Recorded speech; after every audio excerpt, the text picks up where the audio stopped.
Good afternoon. You're very welcome to join us today for this EA debate. Today we're discussing the importance of connectivity during and after the COVID-19 crisis. Now, obviously this goes without saying. We saw a huge surge in activity online. Indeed, that is why Euractiv brings you these wonderful online events so regularly nowadays.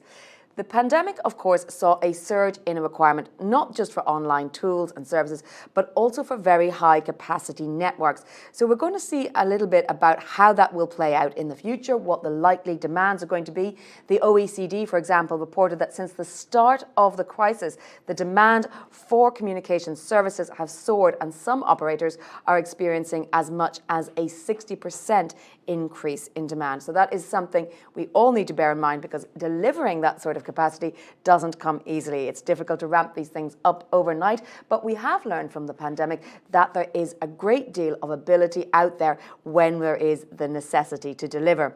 So with that, I'm going to tell you we've got a great panel for you to this afternoon. We've got representatives from the European Parliament, the European Commission and industry, as well as academia. So let me introduce to you Rita Wezenbeek, who is Director of Connectivity in DG Connect at the European Commission. Peter Stukman is Head of Unit for the Future Connectivity Systems, also at DG Connect. Josiane Cotaier is an MEP and member of the ITRE Committee in the European Parliament. Ben Werkner is the Chief Economist and Head of Public Affairs at the Vodafone Group, and also wears the hat within the GSMA as a Policy Group Chair. Karma Colombina is the Research Fellow on the European Union on Disinformation and Global Politics at the Barcelona Centre for International Affairs and visiting professor at the College of Europe in Bruges. And last but not least, Daniel Pataki is the Vice President, Policy and Regulation and Head of Europe of the GSMA, the Telecoms Operators Association. So thank you all very much for being here.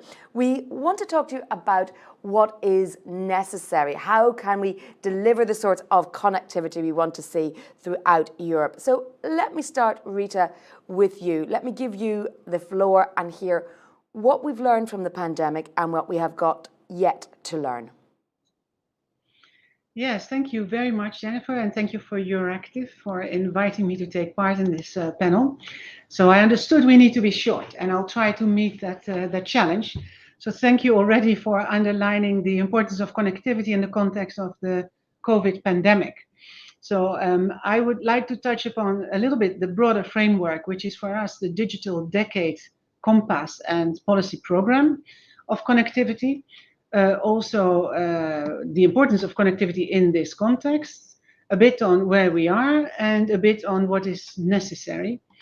So to just start by the Digital Decade Compass, I mean, this is basically the broader vision of the Commission of what is necessary after the COVID pandemic to make sure that Europe will continue to deliver to its citizens the welfare, prosperity that we all expect it to deliver, also on the basis of the digital transition. So this Digital Decade Compass was launched by the Commission in March, and it has been followed up by a policy program that we call Path to the Digital Decade that was announced by our President, Mrs. von der Leyen, on the 15th of September. The essence of it is there's a vision, which is that we want a society that works for people, also on the basis of digital technologies, and we want this digital transition to take place on the basis of European values. This means we need to own our own technologies or be an equal partner at global level. So you could call that digital sovereignty. We have formulated that vision also on the basis of specific targets for skills, infrastructure, and public services and businesses. And we have, with this policy program, introduced a governance system on the basis of which the member states will work together also with the European institutions to reach the targets. And also, very importantly, we make proposals with respect to ways of concretely cooperating between member states by what we call multi-country projects. So this is the wider environment. Now, the place of connectivity. Connectivity, I should not further have to explain, that is a conditio sine qua non for this digital transition to take place and to deliver. And that is why we have said that we have targets for connectivity in the sense of we want gigabit connectivity for all households in 2030, and we want 5G connectivity for all populated areas. The program has been launched. There is already a debate on whether this is not ambitious enough or whether it may be too ambitious. The reason why we got there is that we feel that it is clear on the basis of trends we can already establish that social economic drivers, as we call them, businesses, residential customers, increasingly need gigabit connectivity for advanced video standards, virtual and augmented reality, artificial intelligence, and also companies need this kind of connectivity for their logistics, manufacturing, and also for industrial control and security. So this means that we actually need download speeds of 1 gigabit, but probably also upload speeds of 1 gigabit or much more. And that in its turn means that we need to move to a progressive replacement, at least of copper, with at least fiber sections that will be essential to drive these significant performance gains that we are looking for. Now, where are we in the EU? You will see that if you look at the slides that we have published concerning the digital decade, we have currently a very high capacity network coverage of 59%, which means that very high capacity network is not necessarily meaning gigabit connectivity. This means, therefore, that we still have serious challenges. There's also reason to be relatively optimist. So we see, for instance, in studies that this coverage is likely to rise to 55%, for fiber networks, for 55% by end of 21 and 81% in 2025. So we are on the right way, but there's still a lot to be done. Two areas where we can do a lot. First, funding. We can elaborate on that in the discussion, but of course the RRF, the Resilience and Recovery Fund, plays an enormous role, especially by its sections on digital. There's also the CEF program by the Commission, which is specifically aimed at subsidizing 5G corridors, cloud federation, quantum communication, and also 5G communities. And so apart from the funding, what is also necessary is a good mix of policy and public and private financing. So this is why we say from the regulatory perspective that we need to target regulation only where it's absolutely necessary. We feel that competition remains key, and that also we need to allow cooperation where this is possible and where it is not unnecessarily reducing competition. Finally, also on the regulatory level, we are focusing a lot on measures to accelerate deployment, for instance, through our connectivity toolbox and the broadband cost reduction directive. So these, I think, are a few elements to inject in the discussion, and I would propose to leave it at this for now. Thank you very much indeed. We'll probably come back to talk on a lot of those instruments, as well as touching on some of the financial incentives that are out there as well. But Peter, let me turn to you.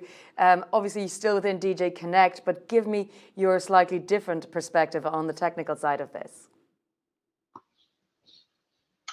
Yes, thanks a lot. So, of course, not different. Of course, I will just be complimentary and add some thoughts. On the 5G side, of course, the challenge is particular because we, of course, now in a very dynamic environment. Since 2 years, the deployment has started. We see that most member states have launched the commercial services. So now really it's a challenge to get into the widespread deployment. And we have the target of full 5G, as Rita mentioned. So then, of course, we have to be careful with what we call 5G. There's a lot of debate where Europe stands. We have the 5G Observatory. There will be also a workshop in November, which I recommend everyone to follow if you're interested into the details of the 5G developments, 18th of November. But what you see also on the platform, 5gobservatory.eu, you can see that we're not so badly placed when you compare to other regions. So the deployment has started, and also we see in terms of coverage, it's picking up. We see that in number of base stations, if you count these base stations, you can see that we have actually more base stations equipped than the US. Often the debate US is much further advanced. That's not the case. But then we have to look what kind of 5G is it. So in this case, often it's so-called dynamic spectrum sharing. That means you use the 4G bands to provide 5G. And there, of course, we see one of the challenges we have in Europe, that we still only at 50% of spectrum assignments in 5G. So that will be one of the big challenges, of course, to advance on that with the member states in the next few years, to identify further bands, also in view of the next releases of 5G, maybe even looking to 6G. So that's on the deployment side. And then we also have to see that it's not only about the coverage or the number of base stations, it's also about local deployment. So it's really new services for industry, particular private networks, 5G corridors along the transport paths. So here really the challenge is to work with the stakeholders, like ecosystem by ecosystem, using also the funding instrument that Rita mentioned, and really engage these new ecosystems in Europe. So this will be also of key importance. So there we are on a good track. We have, I think, compared to the other world regions, we're top. So if we have the 5G PPP, now the new partnership coming, where if you leverage it, it's at least 1 billion that is going into these trial and pilots, which is really top if you compare it. So here, of course, we have the opportunities in Europe with our industrial sectors, where we can really use our strengths. So this will be the other side to be developed in the next years. Thank you. Jasan Kataya, let me ask you, because as a member of the ITRE committee, you're focusing on these issues as well. There is an aim for the EU's digital decade to get every household to have access to high-speed broadband and internet coverage by 2025. We've heard some of these promises before. I'm old enough to remember Neelie Kroes saying that every European would be digital by 2020. What more do we need to do? Where are the gaps? And what is your vision for the future? Yes, thank you, Jennifer, and thanks to the colleagues from the European Commission who gave a head start about the important path to the digital decade, which we'll be working upon in the EU institutions. And indeed, whilst promises may have been there in the past, and as politicians, we need to see that we keep up our promises and targets, this time around, I believe there's something much more concrete, because the Commission has just issued a proposal on the policy program on the European path to the digital decade, which from the Parliament side will be working upon it too. And I've been appointed shadow rapporteur for the Socialists and Democrats. And this would be concrete in the sense that we would work with member states to have programs, to have targets in place, to see to it that concrete 2030 digital targets are indeed implemented.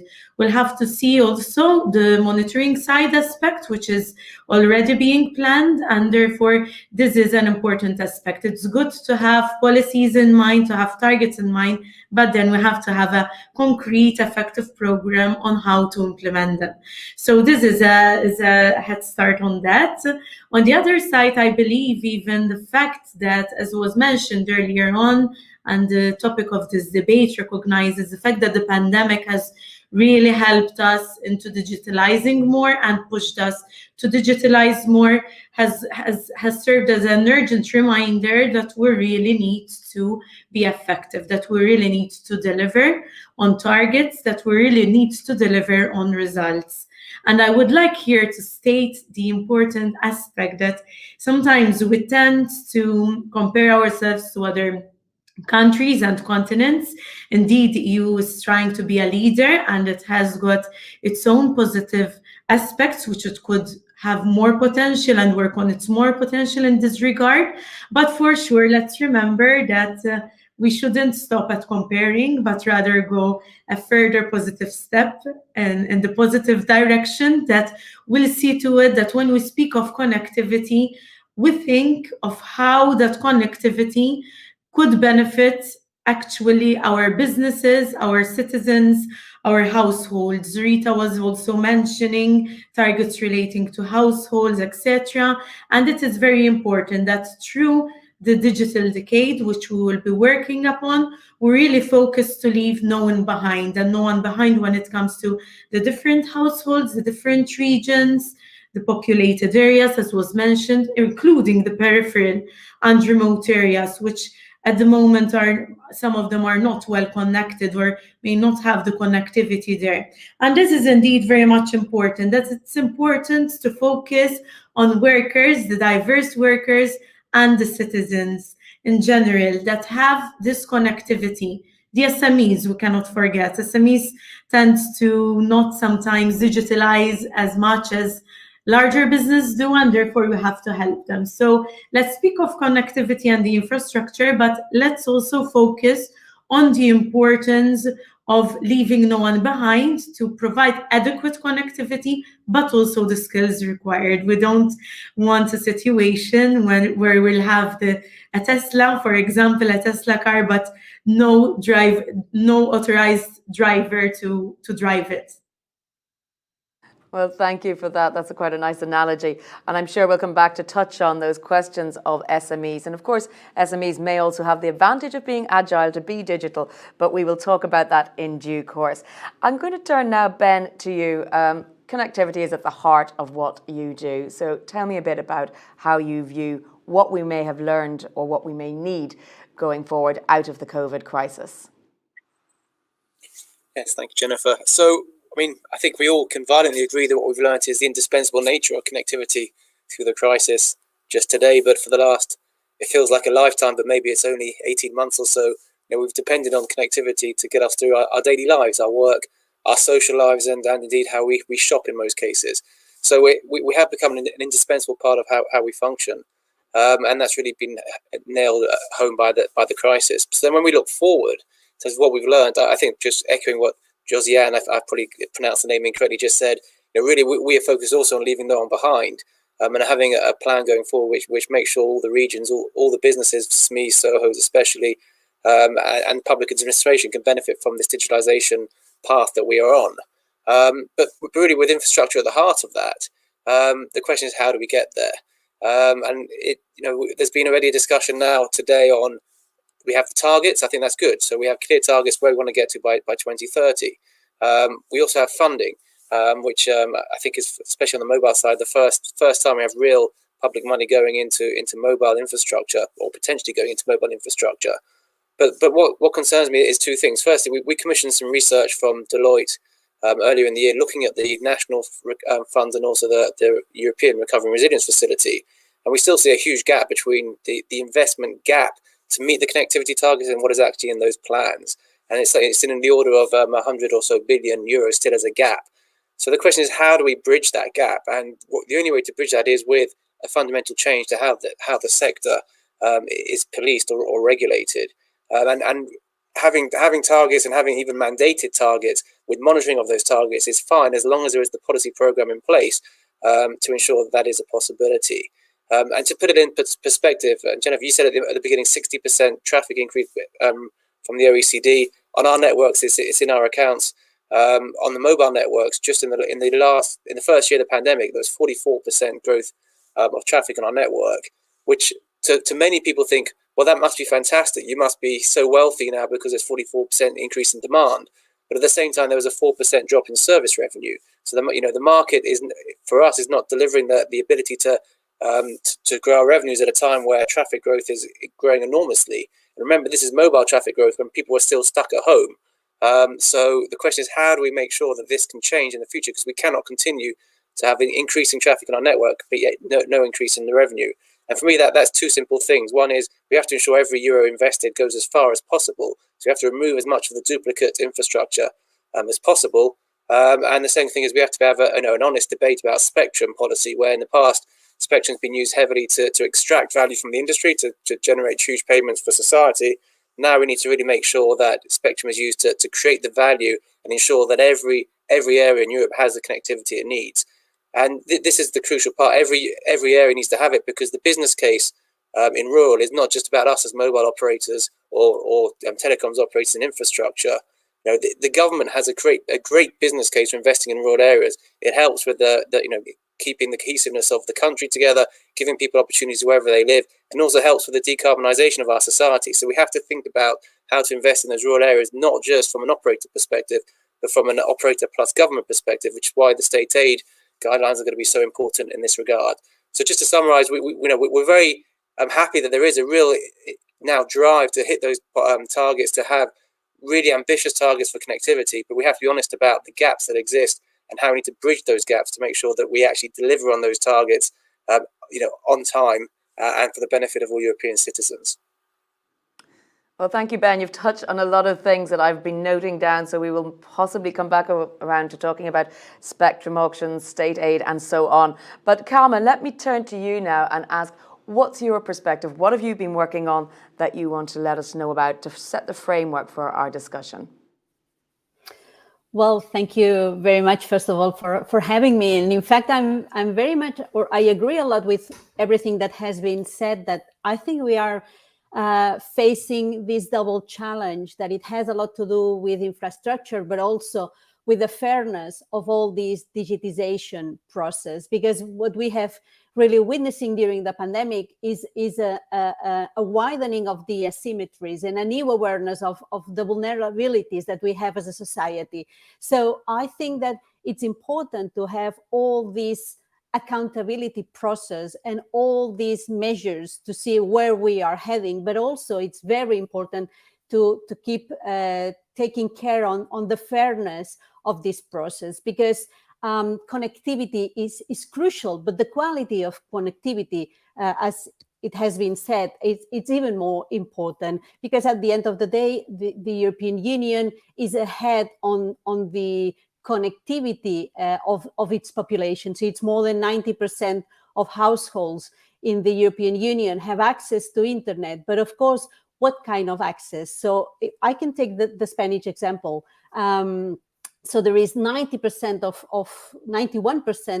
connectivity to internet in every household. But of course, the half of it is with smartphones and not laptops. So in those houses where the net income per month is less than 900 euros, which is the minimum wage in Spain, more than 60%, they only have smartphones and not laptops, which is a problem, of course, for homeschooling or working also from home. So I think that's very important to take into account. That for me would be the first asymmetry to take into account. Then there is another one. In this acceleration process of the pandemic, I think we have really seen emerging a third way of technological development in the European Union, which is regulation. How to set the tone for this technological transformation. And here is another Achilles heel for the European Union, which is, can the European Union lead on regulation without leading on innovation? And that's a big question also. So we are witnessing how we are setting the rules for some sort of global governance, if we can talk about this, because there are really very different approaches to technology and to internet, of course. But of course, there is this technological challenge. And so far, there is also a bigger asymmetry on that point. So if we take data from United Nations, for instance, 75% of the patents in blockchain technology are from the US and China. So at the end of the day, there is a lot to do also in this sense. So there is the asymmetry of trade compared to the asymmetry of technological power for the European Union that has to be also taken into account. So I think that these are very two different approaches, the fairness and the process, but I think that two of them are crucial when we are facing how are we going to go on in this technological development at the European Union. Thank you. Now, Daniel, you're representing the GSMA, and what is interesting, I mean, this is mobile. So as Ben said, that they even discovered a surge of 44%, even while people were stuck at home. So the pandemic really has made a huge impact. What's your position on how do we leverage that impact to provide better connectivity in the future? Thanks a lot, Jennifer. And thanks a lot for bringing up Nelly Cruz. I think our history even goes back to Reading for these debates. So I'll try to be short as well. So I have a good news. I think I would echo what everybody has said, that the industry we are working on It basically became from important to essential. So that's really a good news, because as we are trying to convince policymakers around the world to change policies and regulation, a couple of years ago it was still an important point for us to try to convince policymakers that digital is key. I think this is no longer the case. The bad news, however, is in Europe, we see in GSMA that this is somehow taken for granted. So this will really happen without big changes. And as many other people said, that COVID taught us that it's all about change. But I would like to mention three things what I think hasn't changed. Some of them is positive and maybe some of them are negative. So the first thing we think that hasn't changed is the question about how Europe stands with other regions. Peter has maybe some other statistics. I don't want to go into details, but GSMA has our own research, the mobile economy reports globally and Europe, and we see unfortunately that Europe still lags behind in adoption of 5G, and I fully agree with Peter that unfortunately with the spectrum access as well, so the megahertz per operators. The second thing which hasn't changed, I think, which is positive, is Europe's ambition. So I think it's really good in these calls that, you know, it's symbolic sometimes what someone has behind him or herself. So Rita had the flag behind her. So it's really good that Commission is taking the flag and, you know, showing the way. It's also symbolic that Peter has the helmet, because this is going to be a rough ride. And maybe it's also symbolic that Ben has Berlamont, because I think there's a lot of issues has to be decided there.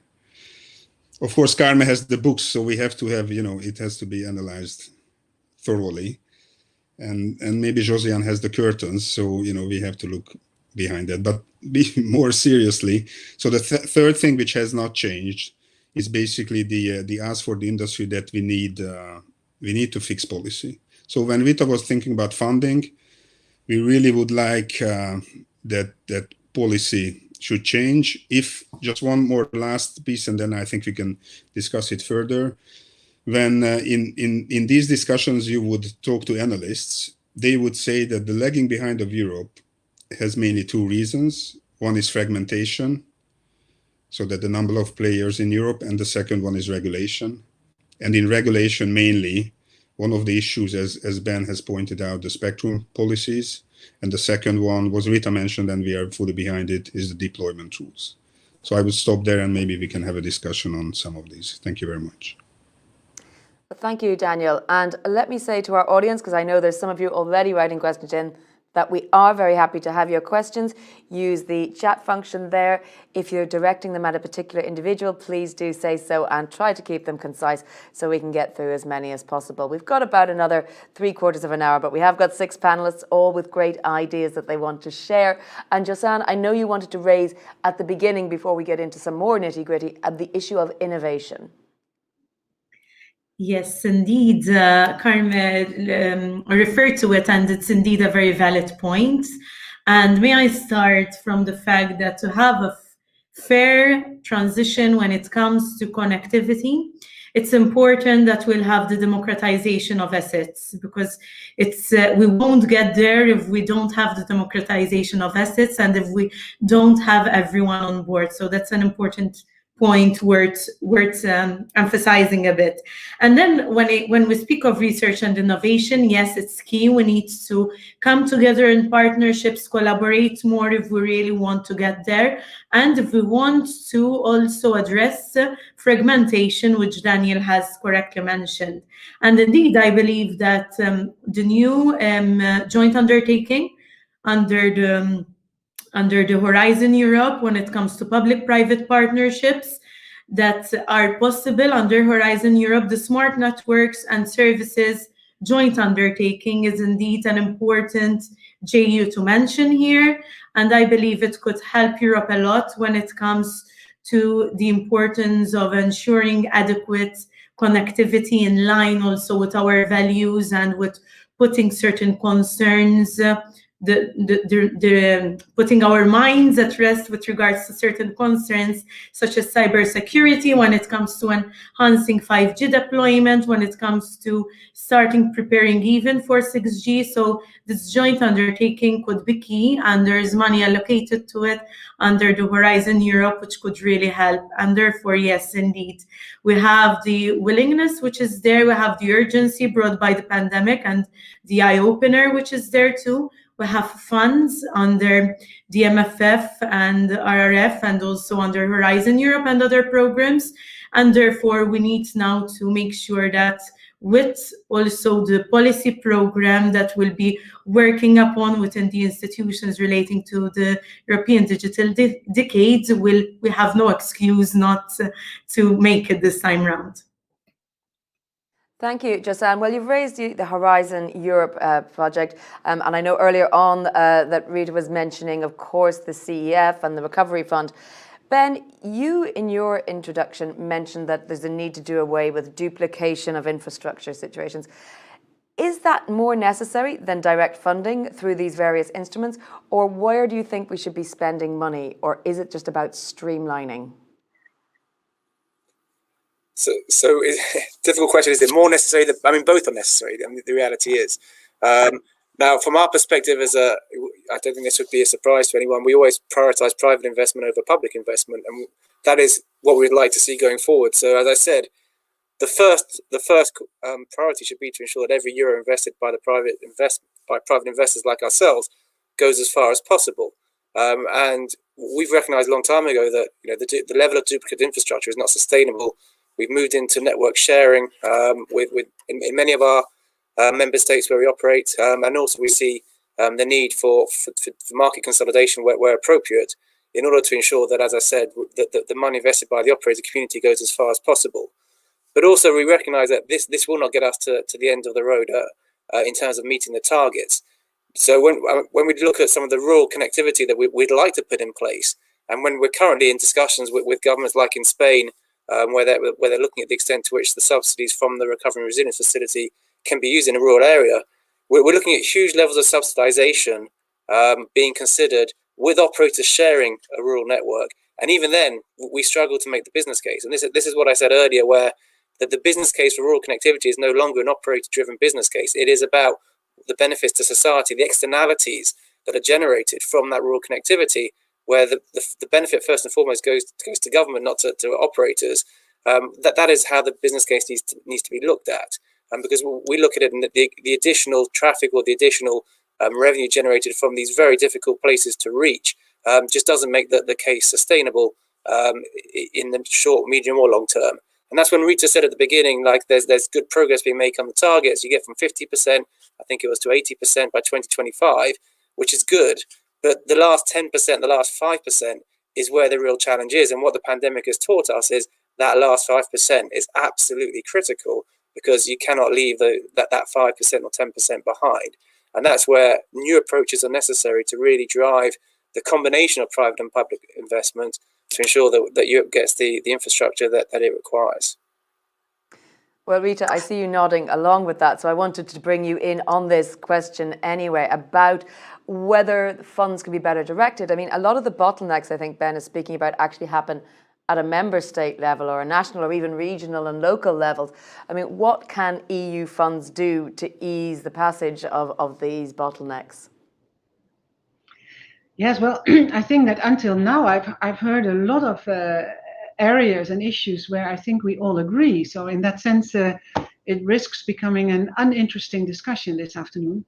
But I would fully agree with what Ben was saying, that we need to prioritize private investment over public investment, and that also public investment becomes relevant when you talk about the last 10%, where it's very difficult to make the business case. But I do think that, of course, I mean, we're still discussing now the broadband guidelines, and I would fully subscribe to the need to have a balanced outcome there. But for these last difficult areas, we have models that can be used. And I would say certainly network sharing, as mentioned for Spain, can be a very good model for these difficult areas. And also wholesale-only models can maybe help to make the business case. Now, of course, we have regulatory tools, investment and state aid tools to stimulate that. But I think we are, let's say, on the fundamentals, we are on the same page. And of course, there may be a case-by-case assessment necessary on what should be the outcome. But essentially, we feel that, I mean, these tools, co-investment, wholesale only, network sharing, may be very suitable to help covering also this last mile of what we want in terms of connectivity.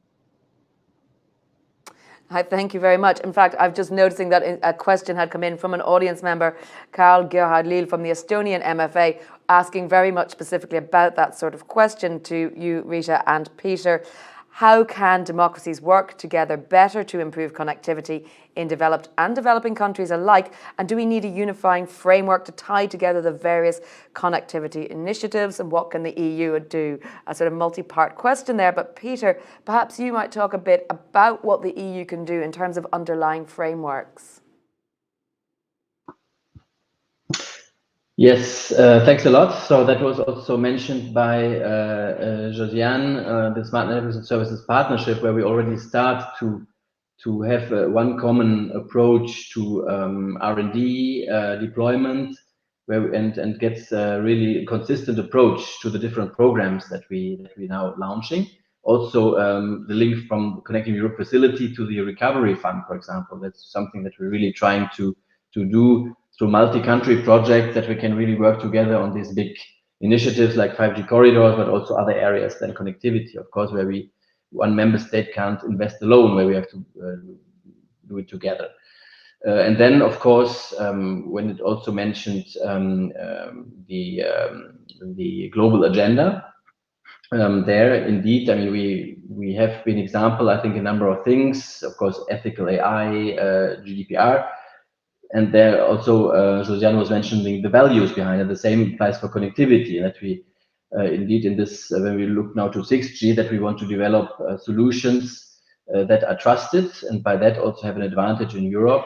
And then the same applies to cybersecurity. Yeah, we have the 5G toolbox that is now, of course, is implemented. There's no alternative to it. Everyone has to do it because we need secure 5G for these critical services.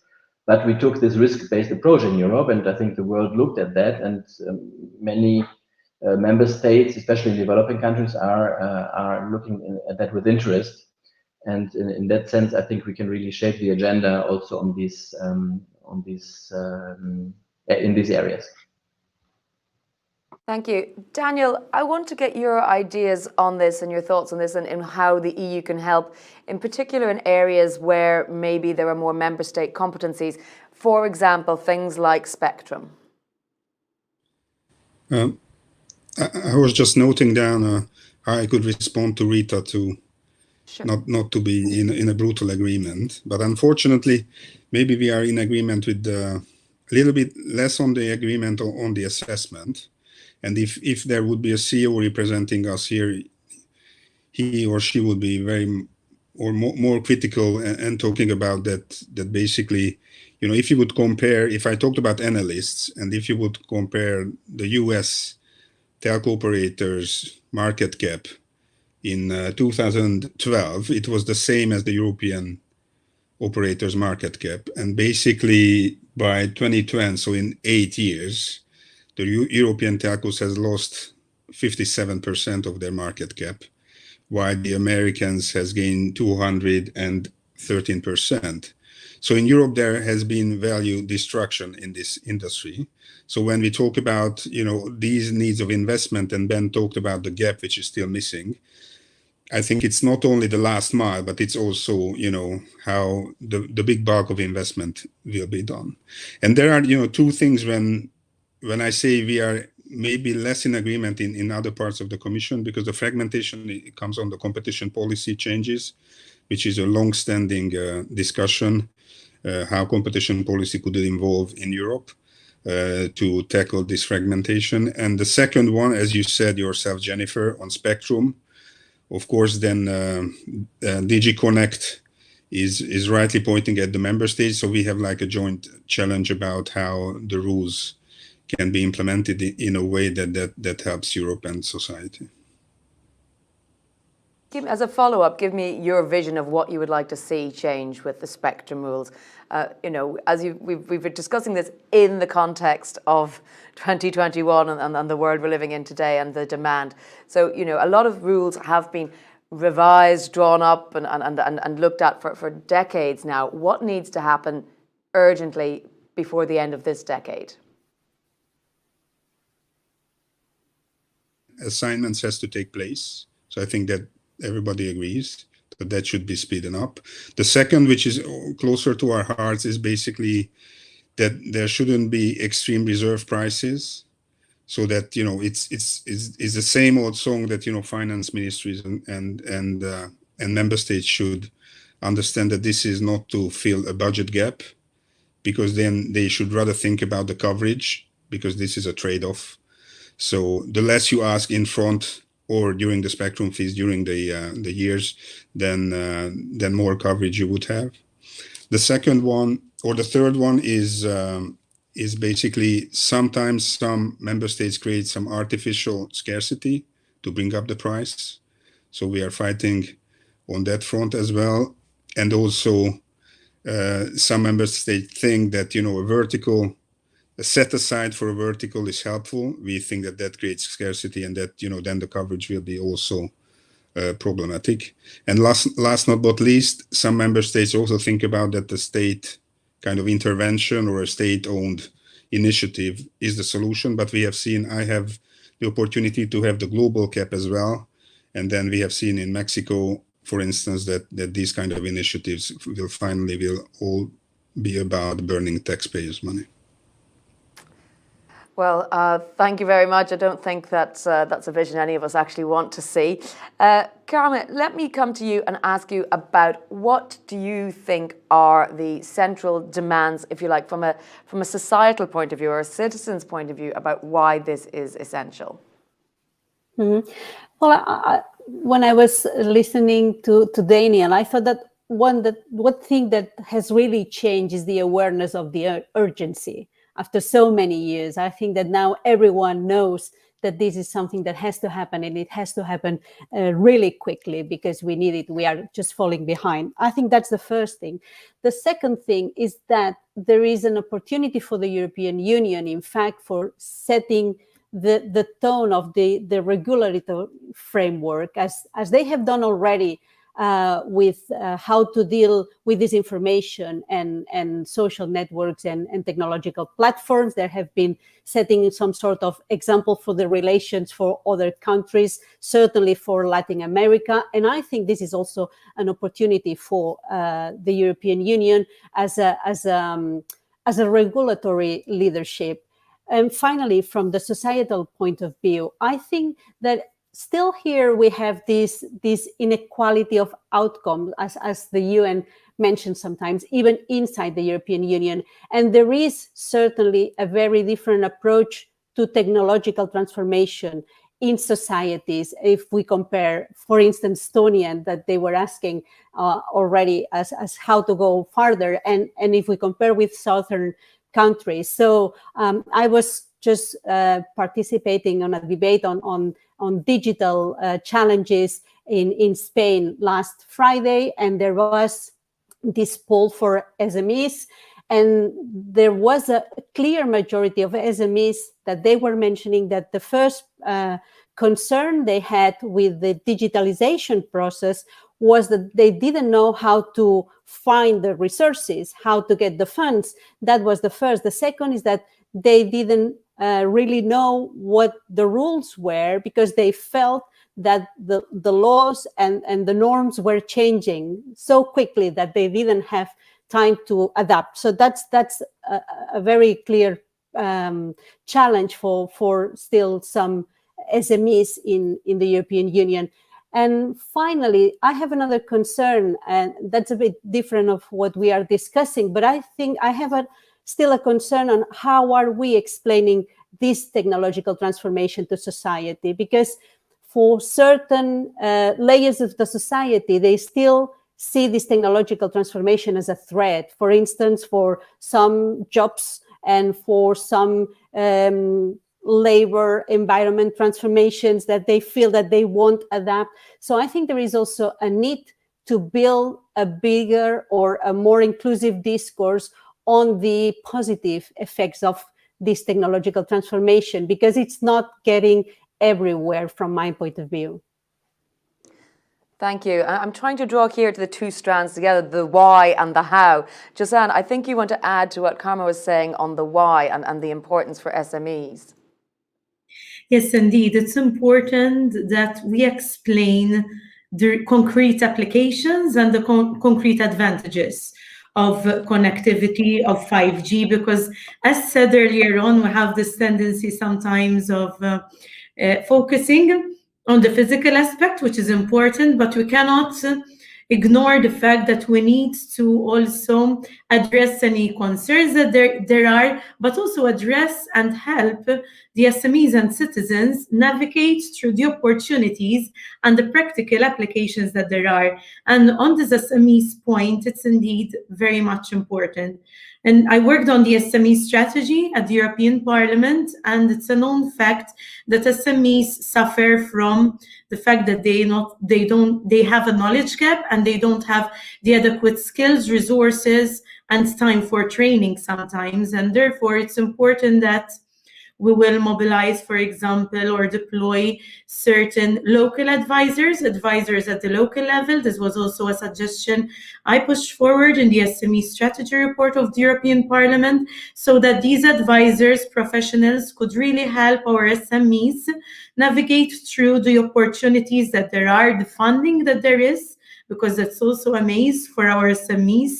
The funding is there, but it's difficult for them to actually find it and apply for it sometimes, and they don't have the skills, adequate skills as regards that aspect. And yes, this is an important point I really believe in. And when we speak of the concrete applications of connectivity of 5G, we have to explain to the public what this is all about.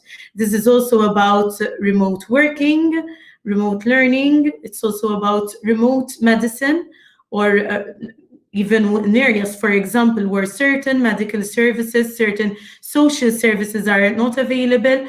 5G connectivity and adequate connectivity could really help in providing these services to remote peripheral areas where the physical services are not able to be provided.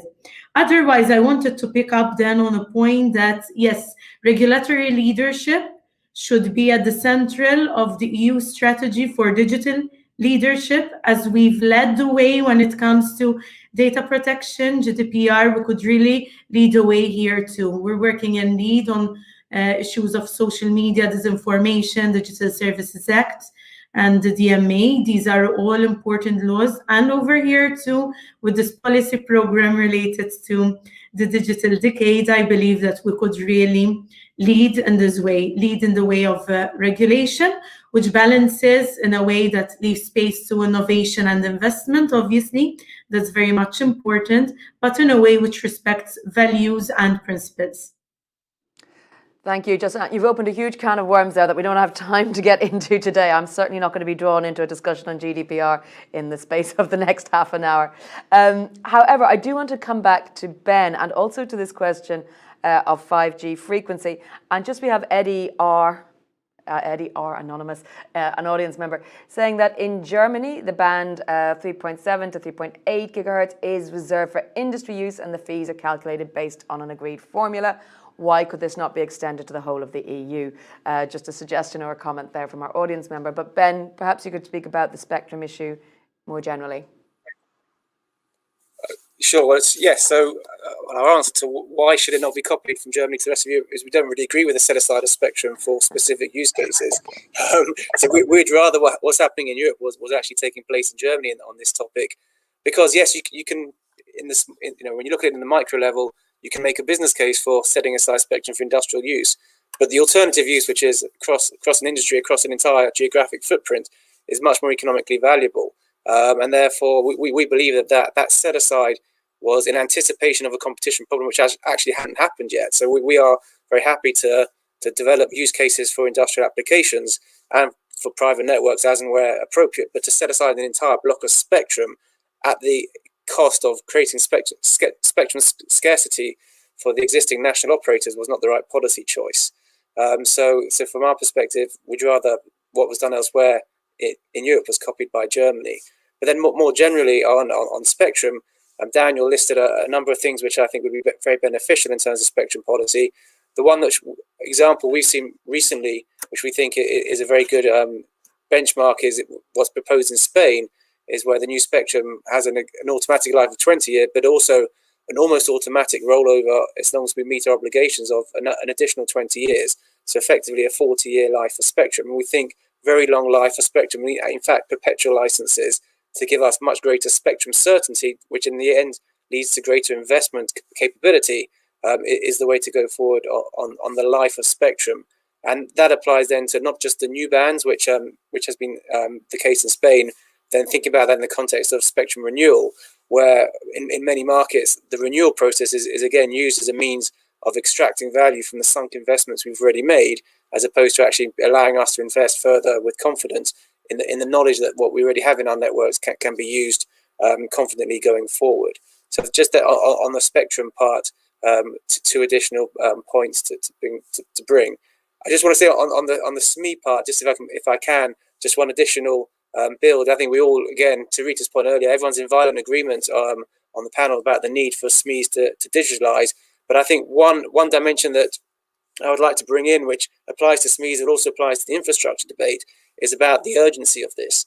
There is a risk where by having 2030 targets, that we think that all of those targets can be met from 2025 onwards. But actually, the need to get this happening now is absolutely critical, because this is the time where 5G and innovation, where experimentation is taking place, and where small businesses can benefit from this and scale quickly. But if all that innovation and experimentation is taking place elsewhere, that the real benefits won't accrue to Europe till much later, and potentially not at all. So that's why, as well as having the long-term targets, which we applaud, it's the urgency of making very fast progress against those targets, especially for the SMEs that will be the drivers of economic growth in Europe. That we all are aware of that. That's where the urgency of this needs to really come to the fore. Thank you, Ben. Peter, I'm going to turn to you with a question from our audience member, a very specific question from Stefano Agnelli from EUTELSAT, saying that the use of broadband satellite connectivity has dramatically increased in rural areas during COVID-19 crisis. How important are satellites to achieve the European Commission targets in terms of connectivity? Yeah, indeed. I think this will, of course, continue, especially if we want to go to rural areas. And we can see actually satellite connections also already part of the 5G ecosystem, because they play an important role to connect base stations that are really remote, where you can't bring cables easily. So they're already part of it. We have standards that exist, how this can be integrated with like a satellite interface in 5G. So this is all under development or already existing. And this should continue, because, of course, when we're now moving towards full 5G target towards 2030, that will be, of course, part of the story and can really play an important role. There are other areas as well where satellite can play a role. For example, when you look at critical applications where you really need continuity, think about automated cars, where at one point there might not be coverage. And then, of course, the backup system is also very, very important.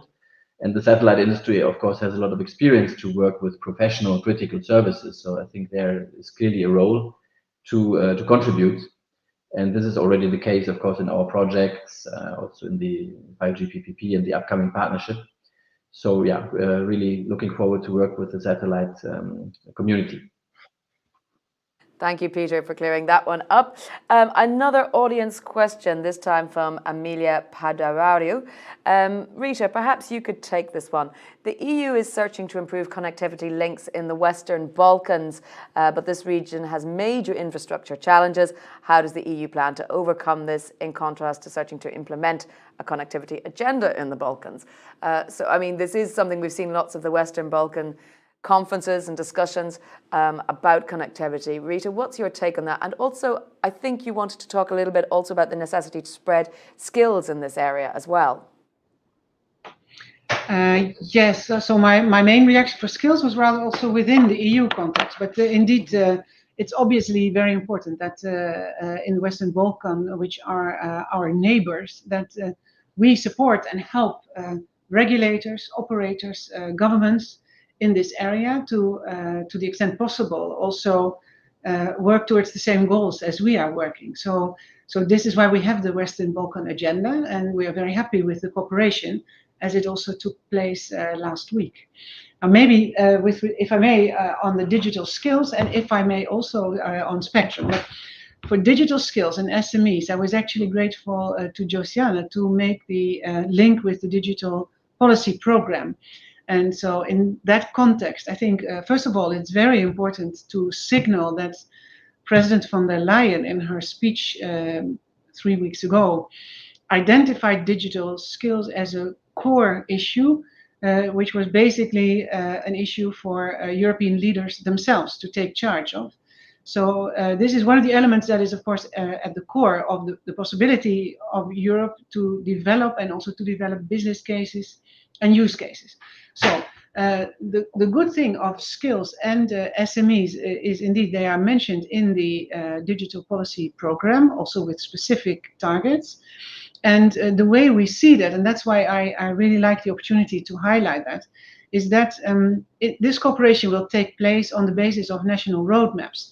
So the digital policy program is clearly based on the idea that there will be European trajectories with European goals, but it will then be over to the member states to develop their national roadmaps. So this is a clear invitation to the member states to see what they want to do in the area of digital skills and SMEs to develop their, let's say, environment so that their member state meets the European agenda. And this will be clearly part of a collaborative process, which also gives every member state the possibility to take into account its original situation of departure. So for everybody who listens, this is something to really keep an eye on. So maybe that to be said on the digital policy program and skills in SMEs. Now, with respect to spectrum, I think that, I hate to say it, but it's another area where we are on the same page, the Commission and the two speakers, where we see that this needs to be more harmonized, and also at least it is important to take the edges off to get more closer to the other areas in the world. Now, on this single market thought, one thing that is very important if we look at it from the competition angle, that is that, of course, if you talk about elements like merger policy, there have never been serious problems with respect to cross-border mergers. And funnily enough, we don't see the industry always looking for cross-border and multi-country use cases, which we would clearly would like to encourage. Also in the area of spectrum, the experts among the audience will know that in the connectivity toolbox, the Commission has made a number of proposals with respect to also better use and a more harmonized use of spectrum.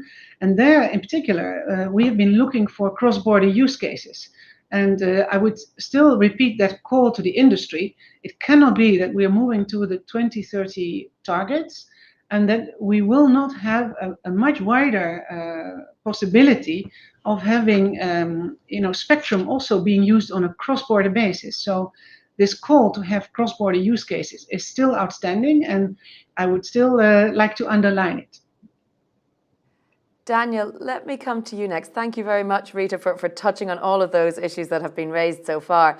Daniel, as well as responding to Rita's comments there on mergers, I should say, in the chat, there's been a couple of people saying the US situation isn't that great. There's bad connectivity in the US and it's expensive.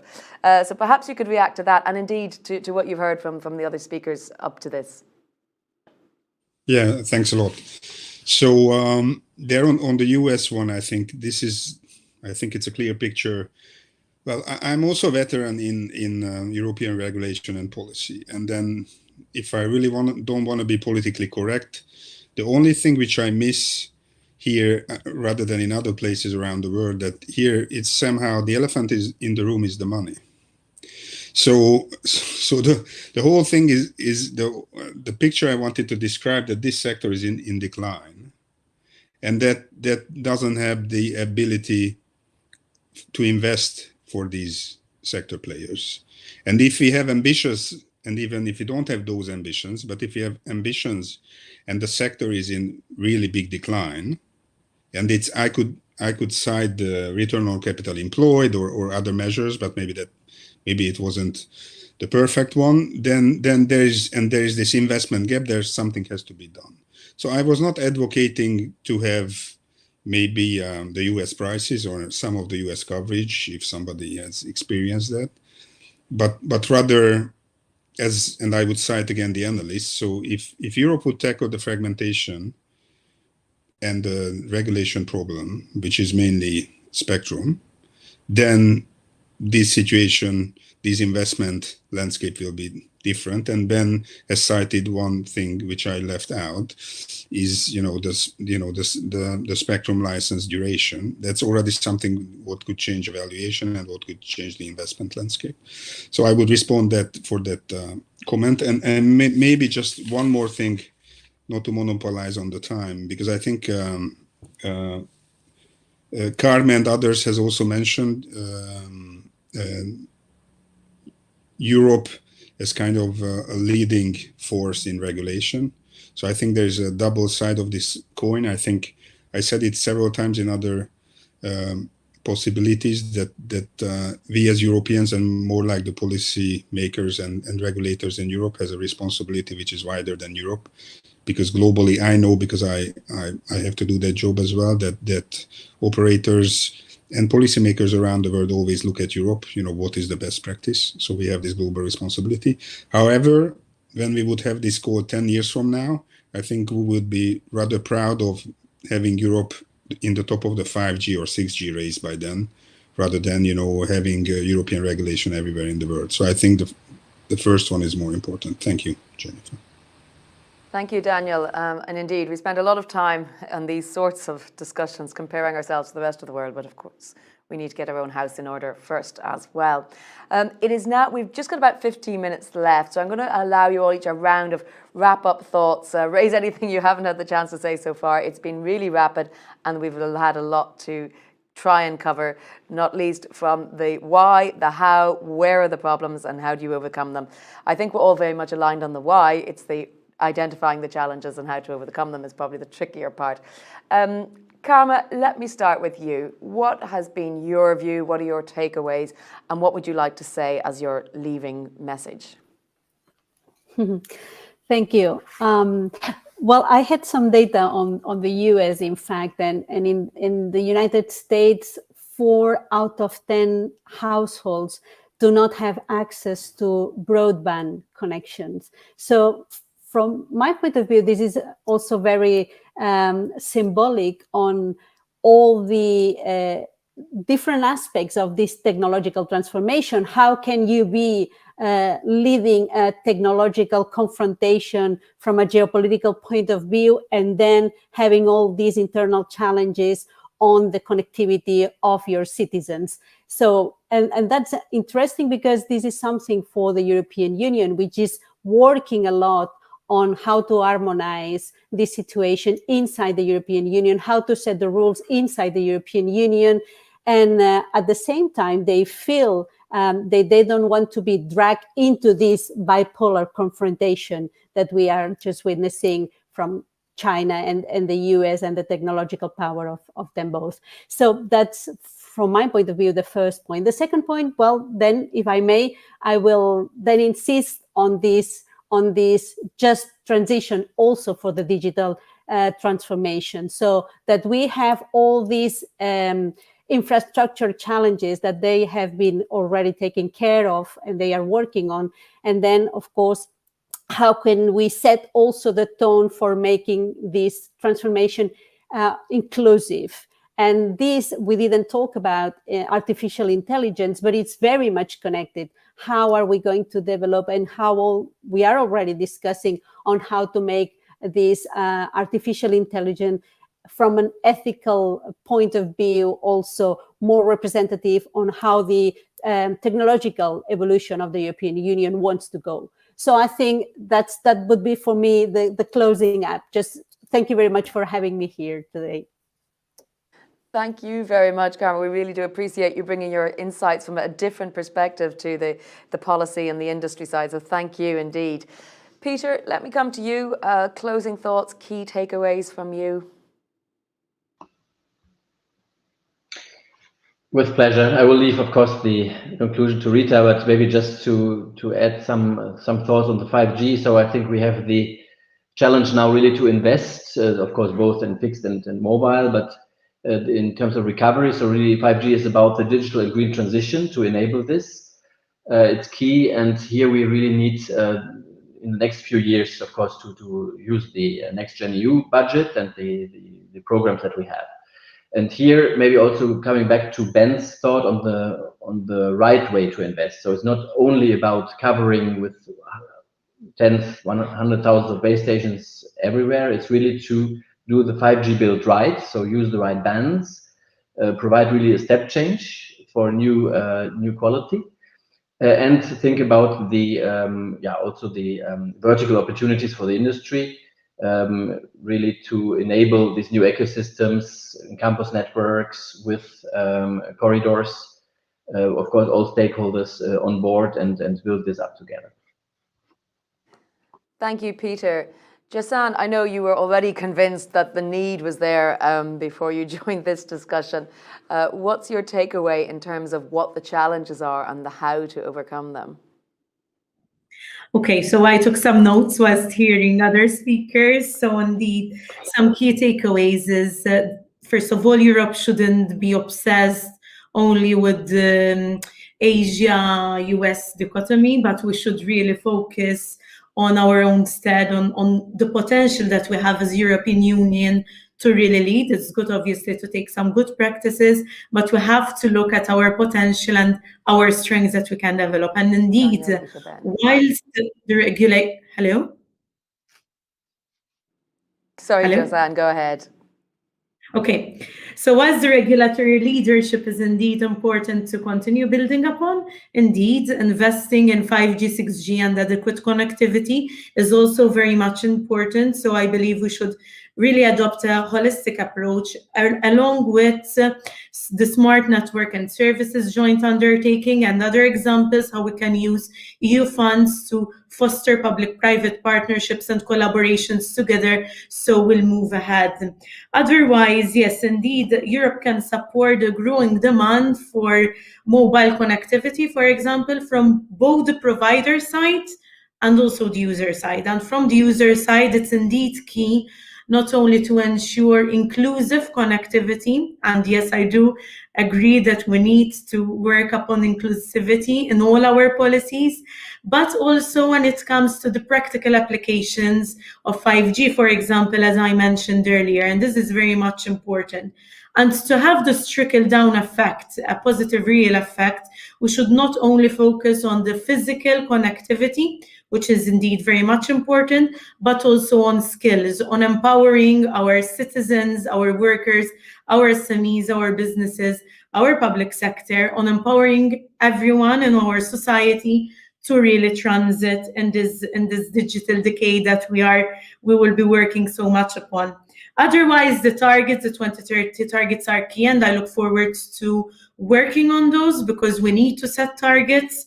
And yes, I think that's all from my end. And let's keep on the discussion going. And let's not forget that if we really want to lead the way, we should have a variety of skills, not only the basic ones, but also high-end skills, because if we need people and trained personnel and citizens to help us in this digital transition, we need experts on AI, on cybersecurity and other aspects. So let's remember that too, that when we speak about skills, we have to look at the wide range. Thank you for the discussion and the great takeaways by colleagues also and the questions from the audience.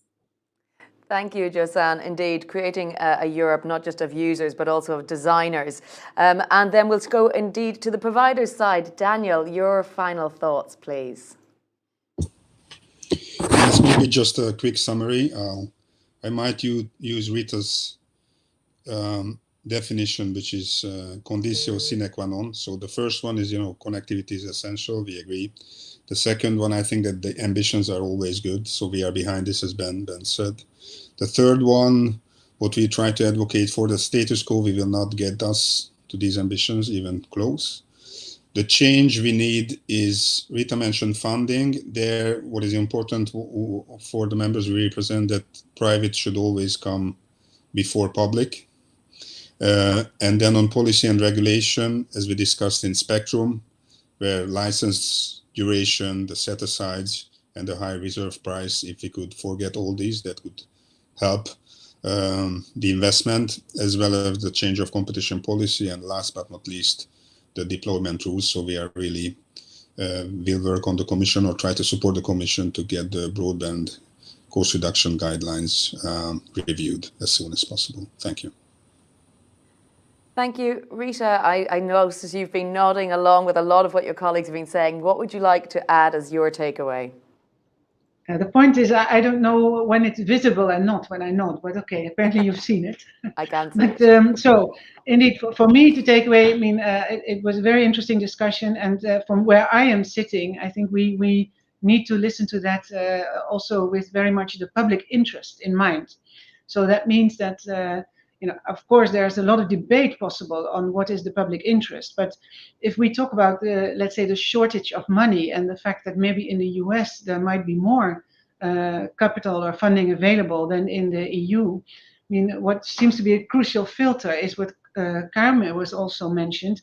Is this then delivering a better outcome for citizens and for businesses? And I think that ought to be the decisive criterion. So, and this being said, I mean, we feel that, of course, money is a common challenge, but it is also important to look at this with a factual mind and to see whether access to capital is indeed the biggest problem right now in the European market. I mean, we see, for instance, that there are many developments taking place. You see the tower companies. You see also pension funds and others who have a much longer breadth to finance also investments in connectivity. So certainly acknowledge that funding is important, but we also need to look at the facts and see where is it most needed. So also this point on looking at from the public interest is relevant, for instance, with respect to the industry spectrum. So we tend to think that it might be a good thing to also give spectrum to industry. And to me, also the crucial criterion is what gets us to the connectivity targets as we have defined them, and what gets us there as efficiently and effectively as possible. And that's the debate. So also for specific issues like industry spectrum, it is important to see, is it more productive or less productive to give out this spectrum to industry? And does it lead, for instance, to a wider deployment on the basis of which we are quicker able to fill in the gaps? So with this pleading for the public interest, I would indeed say I've appreciated our discussion and certainly ready to continue listening to the various interpretations also of what is the public interest. Thank you very much, Rita. I do appreciate that. And let's go, Ben, your last but not least. It's a tricky position not to echo everything everybody else has said, but also you get the final word. Thank you. Always a daunting position. So yeah, let me say just a few reflections. So I mean, what is great is the level of agreement. There is a lot of agreement on this panel about the need for a broad approach to digitalization. That's both demand and supply. So it's not just about the infrastructure, it's about the demand as well. And also making that sure that's fair and that the demand is not concentrated in the few, but actually is broadly spread and is accessible to all. So for me, that is great that we have the agreement that should happen. And again, pointed to research that we've done, we see a broad approach to digitalization measured through the DESI. If every country would get to 90 on the DESI, that could bring €1 trillion of economic growth to the European Union. A huge prize to go after. So for me, that's the great starting point. The question is, how do we do that? And it is a little bit of echoing what was previously said. Is the status quo for me doesn't get us there. So we have to say what needs to change, and how do we get there with a sense of urgency? Because if we don't act fast, those economic opportunities will be gone. They'll go to other regions of the world, and they'll never be recaptured. And the last thing I'll say is that then how do we get there? Just a response to what Rita just said. I don't think further fragmentation of the connectivity sector through very localized uses of spectrum, or further splitting out different parts of the ecosystem is what we really need. Rita asked the question, why is there more cross-border consolidation? Well, our response would be, until you get the market structure right in the individual countries, there is no appetite to go cross-border, because you're just putting two substandard operators together. We need to get the level of performance right in each member state, and then you can think about cross-border.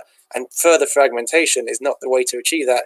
Actually, we need to get more consolidation, not less. So with that in mind, hopefully clear that we all of support get a very ambitious target, and the urgency to get there and the means to get there has to come through in the coming years. Thank you, Ben. Well, you've done a lovely job of doing my job there and in summing up what I was going to say. As a moderator, you never want too much agreement, but a good agreement on the aims of where you want to get there can also be really productive in terms of having a discussion about how to get there. So we were never going to solve this in an hour or so's panel. So let's keep the dialogue open. Thank you, all of you as panelists, very much for your input and your different perspectives. Thank you to the audience for your questions. I'm sorry we didn't get to all of them. Some of them were quite technical. Some of them were too directed, but we did take note of them, and this event has been recorded. So those of you asking whether you can watch the beginning if you missed it, of course you can. It's on the Euractiv YouTube channel as well as the website. Remember that you can join us again for more Euractiv debates following the hashtag EA Debates. And with that, I wish you all a great afternoon.